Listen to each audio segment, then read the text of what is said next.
Many of us know that people aren't always rational, but some economists have been slow to accept this.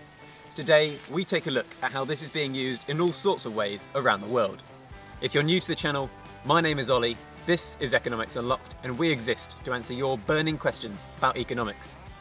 If you enjoy the video, then don't hesitate to share it online and subscribe to the channel. But otherwise, sit back and enjoy. First, let's look at pills. Antibiotics are prescribed to thousands of people all the time. One of the biggest problems is with people not completing their full course. If a patient is given 24 pills and told to take 3 a day, many people simply do not finish taking all 24 tablets. Often they begin to feel better and stop taking them. This is a problem because it wastes money for the NHS, and also because when a person doesn't finish a course of antibiotics, it can lead to the remaining bacteria becoming resistant. The solution? Something called chunking. You may know when writing a to-do list that if you break down large tasks into smaller chunks, then it becomes easier. So, they tested making 18 of the pills blue and 6 of the pills red, then asked patients to take all the blue pills first, and then to take all the red pills. The result was a significant increase in the number of people completing the course. It seems crazy that the incentive of being healthy, alive and well isn't enough for some people. But results like these highlight the real flaws in the belief that people are rational. Up next is an experiment completed by the British Behavioural Insights team with the UK tax collectors HMRC. They tested a series of changes to the letters HMRC sent to people who didn't pay their taxes. They experimented with different phrases they could put in the first few lines of the letter that might incentivise more people to pay, and tested them on 200,000 people in 2011. The first phrase they added was simple: 9 out of 10 people pay their taxes on time. This sentence simply reinforces the social norm that people pay taxes, and using it saw payment rates increase by 2.1%. But they found the most effective phrase was to say, 9 out of 10 people in the UK pay their tax on time. You are currently in the very small minority of people who have not paid us yet. This sentence emphasises the specific UK social norms, as well as making it very clear the person is in the minority, and it increased payment rates by 5.1%. Not bad for a change that is completely free to implement, but which ultimately saved HMRC millions of pounds. At number 3, we have the Ultimatum Game, which was an experiment looking at people's reaction to fairness. The original concept begins when someone gives you £100, but says you must offer some of the money to your friend, and you will only get the money if your friend accepts the offer you make to them.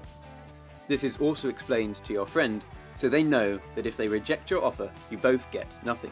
Now, the rational thing for you to do is to offer the smallest amount possible to your friend, let's say £1. And for your friend, the rational thing to do is to accept any offer you make, because the alternative is getting no money. On average though, people offer between 40 and 50% of the money to the other person. And with good reason, because half of all offers made below 30% of the money are rejected. It seems people don't want to accept unfair splits, perhaps because they don't want to encourage unfairness. Further research suggested that people will accept unfair offers if they know the proposer's choice has been limited to 2 unfair options. This demonstrates that it's not the unfair outcome that people object to, but the act of being unfair.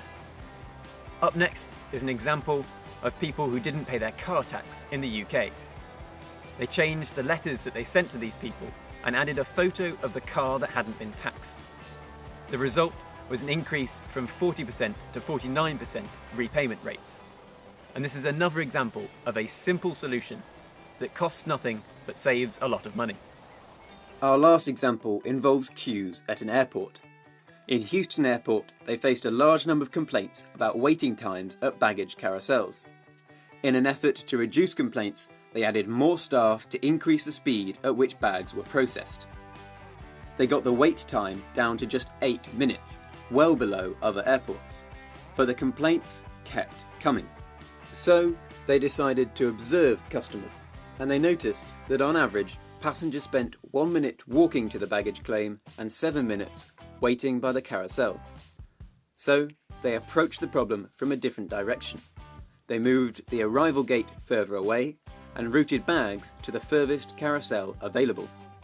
As a result, customers now had to walk 6 times longer to claim their bags, but once they arrived at the carousel, their bag was waiting for them.